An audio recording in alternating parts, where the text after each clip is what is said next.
Hey guys, this is RPGcaster again with another match with commentary. This time will be different because instead of talking to myself like a fool, I have a guest commentator here, Psychol0gist, who will be playing Sternblood Kruger in this match. Say hi. Hello, what's up, guys?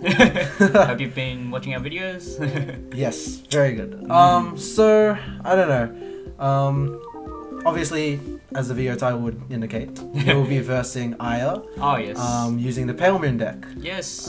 We've seen Aya's deck quite a bit on the channel, but yes. we chose in this match simply because you haven't had a chance to shine in a match on the channel, and as well as that, we really haven't seen Aya's Palemoon deck in action a lot. We haven't seen all the incredible stuff the deck is capable of. No, we haven't. I really think that this match is a match where you'll be able to see a lot of what the deck can do. Oh yes, I mean both our potentials pushed to the limits as of this time. Yes. So while we're drawing to opening hand, are there any comments or stuff that you remember from your opening hand? That I won the draw. Fair enough. So anyway, you start with a standard play, the Blau Panzer on top of the Blau Jungle. Yes, and searching for the Blau Kruger in my deck. Just a little tidbit note, in my deck there is 4 Blau Kruger SP and 4 Stern Blau Kruger SP. So you spent a lot of money on foiling that up, a lot of cash spent online services. Yeah, but I love it to death. I love it to death. That's nice. So you pass the turn, not much else you can do. Aya rides his grade 1 purple trapeze. Yep. This may seem like a bad move at first, but having the trapeze in Soul is a bonus. Unfortunate stand trigger that he didn't really need, but you on the other hand getting that draw trigger, yes. Increasing your hand, just making that Sternblood Kruger all that bit more powerful, because later in the game you're going to have to give up a lot of hand power to be able to really pull off the big moves of this deck. Of course. I mean, Sternblood Kruger is a very all-in heavy deck.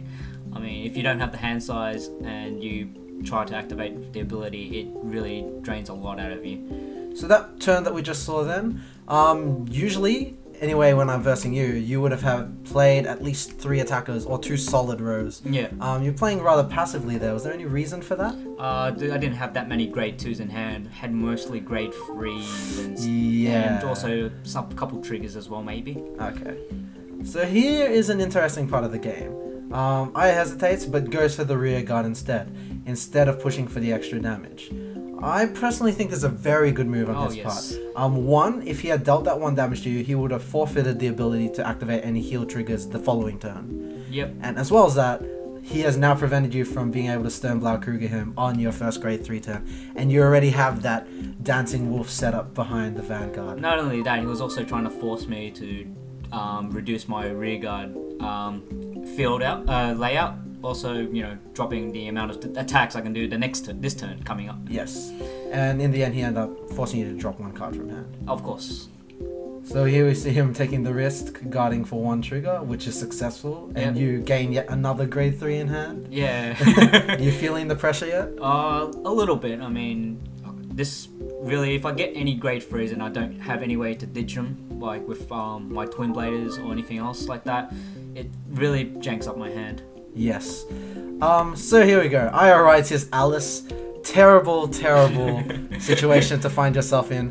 Probably the equivalent of you riding your alternate grade 3 Vanguard. It's just something you don't want. I mean, riding that grade 3 Barometers, riding that Night of Harvest Gene, that kind of thing. It's the last thing you want to happen, and you've got your ideal Vanguard out. You even started with the ideal grade 1 Vanguard, so you're at a massive advantage. Although he may be able to pull a win back. We see him triggering the Robert and the stand, so he's got his ideal Vanguard again, and as well as that, he can attack with his Alice. Yep, and he adds the power to Alice, and right now I did no guard to this one, and he's pulling out everything to stop me from going any further with my ideal field. Yep.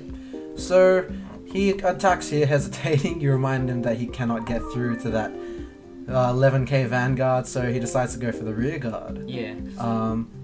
Obviously threatened by that Eisenkugel, especially with this deck. None of his Vanguards are 11,000 power, so You put a tough boy behind that Eisenkugel, it is gonna hurt a lot. Oh yeah, and he really wanted that Eisenkugel dead. I mean, 12k against just anything really. It's just really hard press. Even with a couple interceptors on board, it's still gonna hurt. There you go, getting a heal trigger. Very bad timing. Very bad time for a heal trigger, but it happens. You don't think it will happen that often, but often the heal trigger will stop you from getting your counterblast effects. And it is compulsory to pull out every aspect of the trigger. That's including the stand. Stand during your opponent's turn. You must stand a unit. So it's an aspect of the game a lot of people seem to overlook. If you wanted to use that counterblast ability for the Sternblau Kruger and you got a heal trigger, well, too bad, man. you have to activate that ability. Yeah, of course. So you clearly got the upper hand here. You got a full field. You got him on 4 damage. You're still on 1 damage. Overwhelming the opponent at the moment. Yep. And there you go, soul charging a heal trigger and checking the top card. Hesitating for a second, but then putting it back on the top. And yes. Thinking about it. And there we go. Yes. Silent Tom interferes, showing us the stand trigger. And obviously that's going to play a big part in this turn. He obviously plans to, pressure with the Alice. So here we go, attacking for the rear guard again, threatened by the Eisenkugel. At the moment, I believe my hand's really cluttered up, and I could not risk any cards dropping from my hand at the moment. Okay. I had to let that on go, sad to say, although I've been guarding it for the last couple turns. Yes, well, in your situation you are at the moment, it's not that big a deal. I mean, you've got the clear advantage here. Yeah. He pulls out the bunny, probably setting up for a trapeze play, as we saw the trapeze come into play early in the game. Yeah. Although you're not going to let him do that. You know how his deck works as much as he knows how yours works. Attacks with the Robert at your Vanguard for pushing for the damage. Yep. And he lets that through. He gets a stand trigger as he planned. A little bit of a misplay here. He let the damage. He got the trigger, but he let everything go through into the Cerberus. Yeah, he really needed that trigger power to get through the 11k. Minor misplay. A lot of people do forget about the static powers of the ride chains, as well as the new Overlord DNs, the new Phantom Blasters, the Majesty. You make mistakes. No need to beat yourself up about it.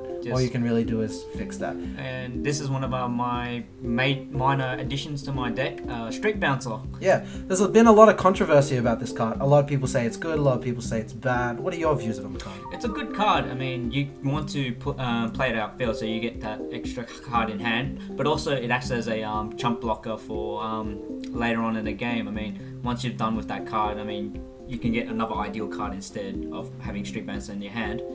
And yeah, it just really adds to your arsenal. Cool.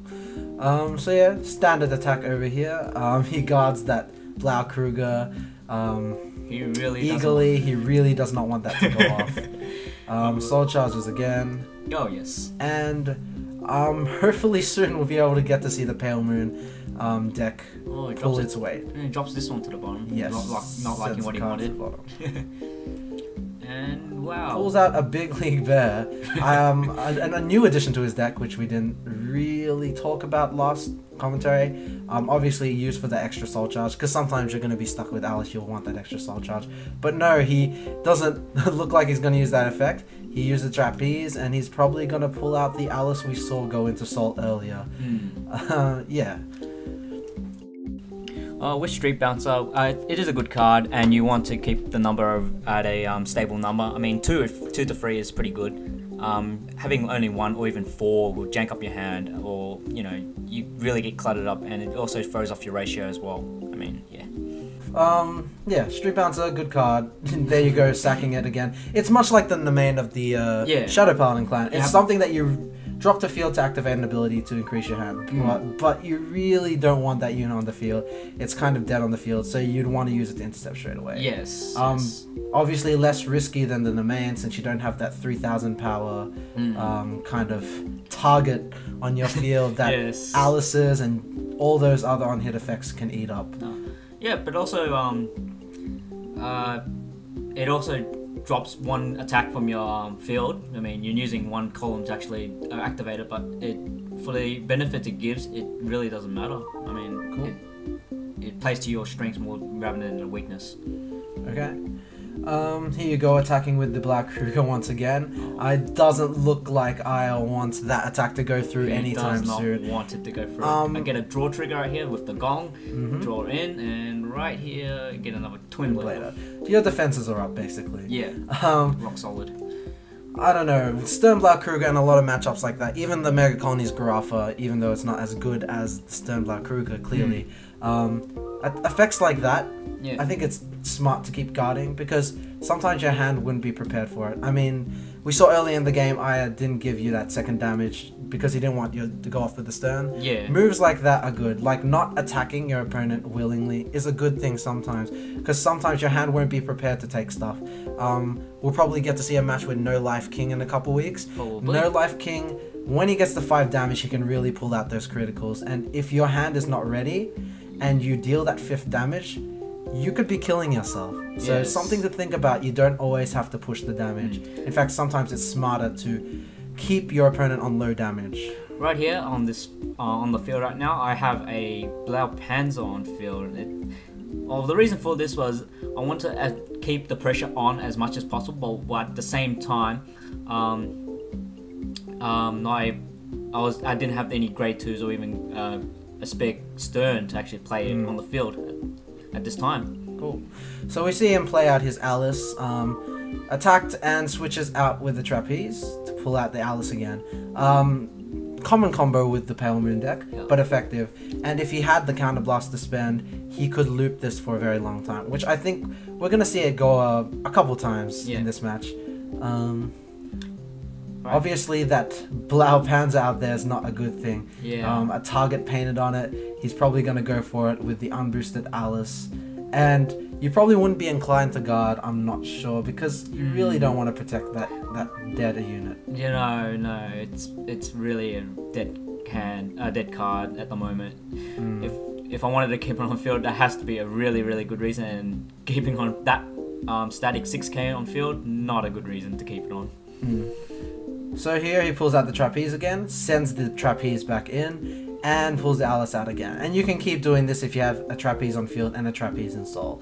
He's going to go for the attack again and keep trying to do it over and over and over. Oh, but he's out of Counter Blast though. But he's out of Counter Blast, and you just null guarded that. I still didn't want the attack to go through. 5 damage is really hard to work with. Even though you're playing an all-in deck with Stern, it's still a very hard play to actually manage 5 damage, especially this late of the game. Yeah, I mean, you want to prevent yourself from getting to that 5 damage mark, because once you're there, you're going to have to guard everything. And you put yourself in a kind of position where there's no leeway for guarding. No. So having that extra damage open is good. So there you go, adding the power to the Vanguard again, and I think we're probably going to finally get to see that Stern Black Kruger go off. Oh yes, turn it on right here, all in full power, and because I have Dancing Wolf in play, it gets the 3k power as well, so that makes it an ideal supporter for Stern Black Kruger. At the moment right here is 26k with a trigger. With a trigger. So obviously he saved the null guard for that situation. Another thing that Stern Black Kruger users should keep in mind is you do have to drop a lot of cards for its effect. You lose your hand advantage by doing it, and you have to make sure that when you hit, it's not something your opponent wants. Sometimes I've played games with you where I would let you hit even though I have a null guard in hand, so that you would recklessly use the ability and I could just null guard it easily.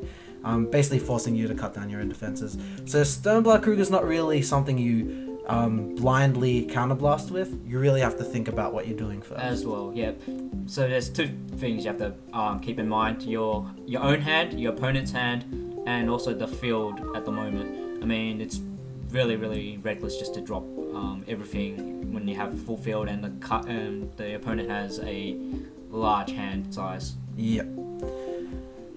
So here we go, a lot of thinking from Aya towards the end of the game. Obviously, a lot of players would struggle to be able to think of ways to get out of tough situations. He plays a Crimson Beast Tamer. We saw the Crimson Beast Tamer get soul charged by Robert's effect a couple turns earlier, and he's contemplating dropping everything from hand. At that point of the game, it's probably the best he could do. If he was to hold on to everything, not only would he not have the opportunity to push for damage, but holding those 2 cards in hand probably wouldn't have helped him that much in terms of defense. Yes, of course. I mean, at the moment, if you had more heal triggers or even draw triggers still in play, maybe he would have a little bit of a chance to actually believe in that. But at the moment, he needed to go all out offensive, drop my hand, Definitely. Go for the kill. So it goes for the attack with the Robert. Obviously, you're not really phased. You want to guard. You have that extra trigger to help guard.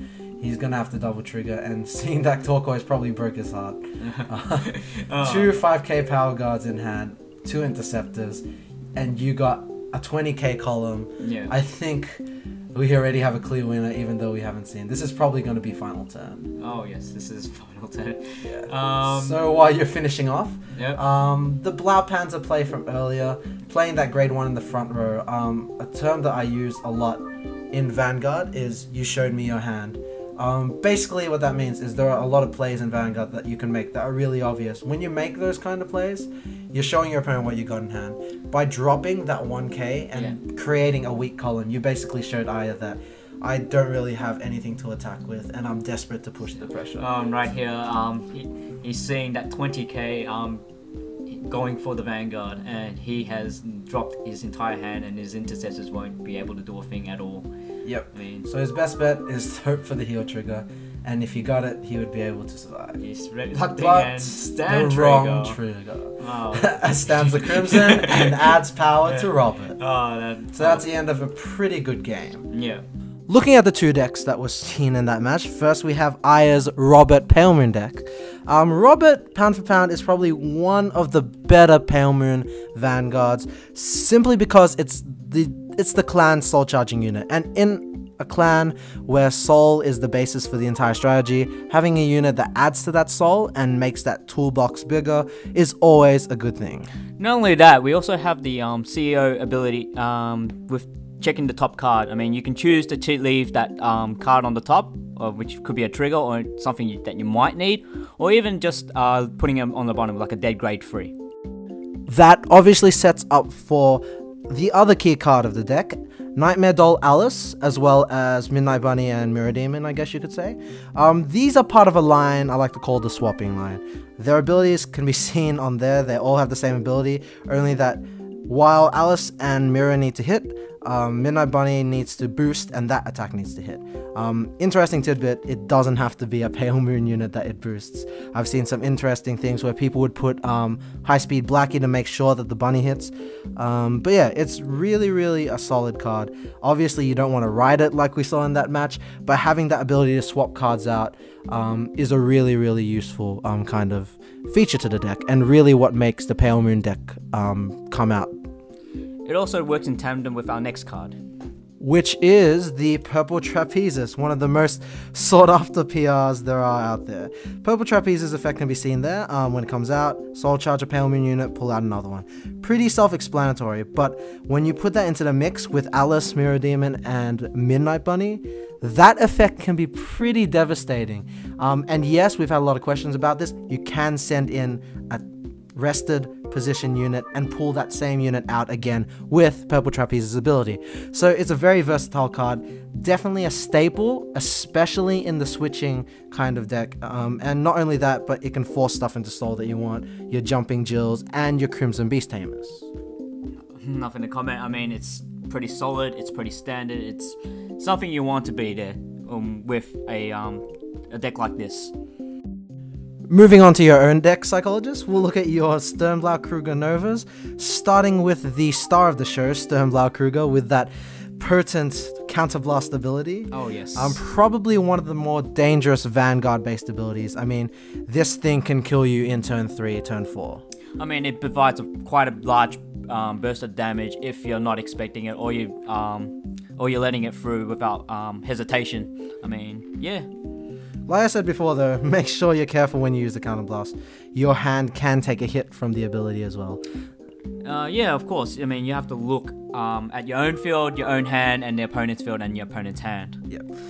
The stern is part of a ride chain, which was something that was introduced during set 4. We see the similar thing in the Shadow Paladin clan, the Mega Colony clan, Dimensional Police.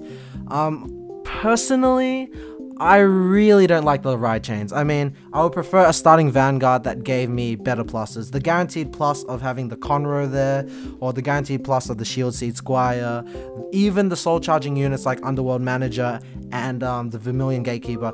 I'd prefer a guaranteed +1 rather than something that relies on me riding the grade 1. But I guess that's just me. But the thing is, though, it has its plus sides as well. I mean, you get an extra card if you ride the grade 1 at the start of your turn 1. And also, it also searches out for the grade 3 if you have a backup grade 3 as well. I mean, you ditch that grade 3, search out for your Sternblau Kruger, your Phantom Blaster Dragon, what have you, all those ride chains, they have that ability.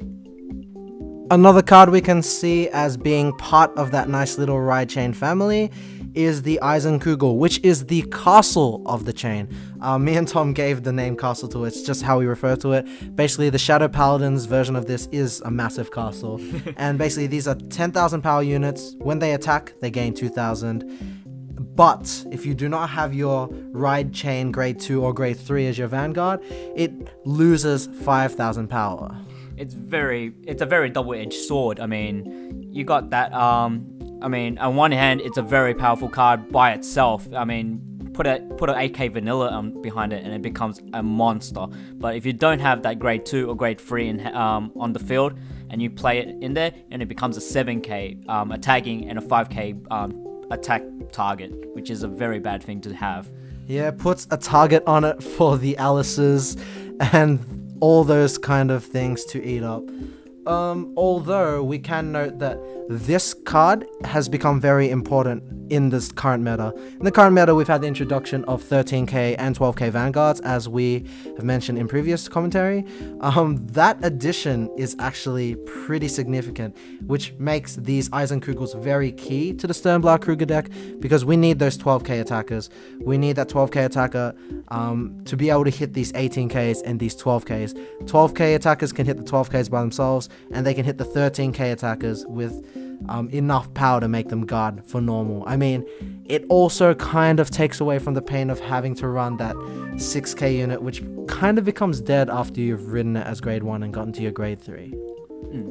Moving on to probably one of the more interesting cards and additions you made since the deck check, we have the Street Bouncer, which we've already talked a little bit about in the video. What are your thoughts on that card? It's a very good card. I mean, you've got the offensive capabilities, which is you have a nice card to play in, and getting a card, draw a card when you rest the entire column. But also you can use it defensively. I mean, once you get that card set up for the next turn, you can use it as a 5k interceptor and use whatever cards you drew from that card, if you got a guard, as an addition as well. This is a really good card. A lot of people don't really. I saw a lot of outside the box thinking with you, Psychol0gist, in one game that we had, where you actually pulled back an attacking unit and played a Street Bouncer in the front to draw another card. That not only gave you the interceptor, but it also gave you an extra card in hand to guard with, and I actually think that extra kind of plus was what kept you alive for another turn. Of course, I mean, it's really a mode changing card. I mean, you can go on the offensive, you can go on the defensive, it's either way. I mean, it also acts as a subpar attacker as well. Well, that has been it for our Palemoon versus Nova Grappler Sternblau Kruger deck. I hope you guys enjoyed it. Thank you again to Psychol0gist for taking the time to do this guest commentary. Not at all, my pleasure. Psychol0gist is actually one of the backstage kind of guys for the channel. Really thank him for his support. If it wasn't for him, our videos would probably still be those terrible quality talking about CEO Amaterasu for 5 minutes. So without you, man, I don't know if we would have gone as far as we have. Not at all, man, not at all. Anyway, join us next week. Rate, subscribe, comment. Of course. I mean, give us some feedback. I mean, we love to hear your feedback, and we like to know what your thoughts are on it. Be it new content you want to see, or even just criticism maybe. I don't know. Just anything really. Just if you like it, just subscribe. Yeah. No problem. And if you have any questions for us as well, we sometimes will take the time to reply to those as well. Thanks for watching this video. Before I sign off, we'll mention that next week's video will be a very exciting match. The Aichi vs Kai, Majesty Lord Blaster versus Dragonic Overlord at the end. Oh, that sounds good. Yep. So we'll have Nephonic taking the role of Aichi, although he may not like it. And we have Darkness D taking on the role of Kai. So we will get to see some interesting plays from two of the top tier decks, and we'll see you with that next week.